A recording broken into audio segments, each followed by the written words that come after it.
প্রতি বছরই রক্তদান শিবির করা হয়, এবছর হচ্ছে 19তম। রক্তদান করা হয়, এটা ক্লাবের একটা বিশেষ অনুষ্ঠান। এটা মানুষের জনসেবার উদ্দেশ্যে আমাদের কাজে লাগে, বিভিন্ন মানুষের উপকারে লাগে।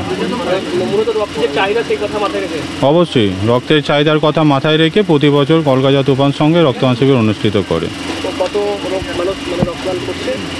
এখনো পর্যন্ত 50 হয়েছে, আরও কিছু হবে।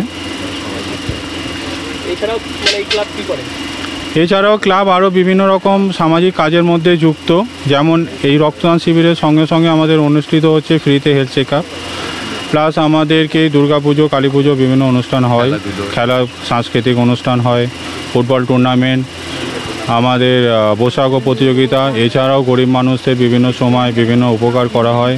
আমাদের অ্যাম্বুলেন্স পরিষেবা আছে, যেগুলো আমরা খুব কম পয়সায় মানুষের উপকারে সাহায্য করি। দোদুল জজ।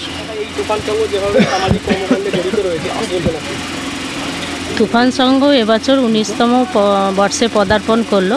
তো আমার পাড়ার ছেলে এরা সবসময় এই ক্লাব এমনভাবে মানুষের যখনই যাই বিপদ হোক না কেন সবসময় তারা ঝাঁপিয়ে পড়ে এবং নানা রকম সামাজিক কাজকর্মের মধ্যে দিয়ে আপনি শুনলেন যে দুর্গাপুজো, কালী পুজো, ক্রীড়া প্রতিযোগিতা, আঁকা প্রতিযোগিতা, তারপর সাংস্কৃতিক অনুষ্ঠান, সমস্ত কিছুর মধ্য দিয়েই কিন্তু ক্লাব পরিচালিত হয়।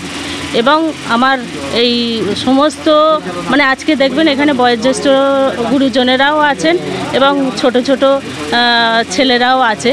তো সকলের ঐকান্তিক প্রচেষ্টার মধ্যে দিয়েই কিন্তু এই তুফান সংঘ এগিয়ে যাচ্ছে।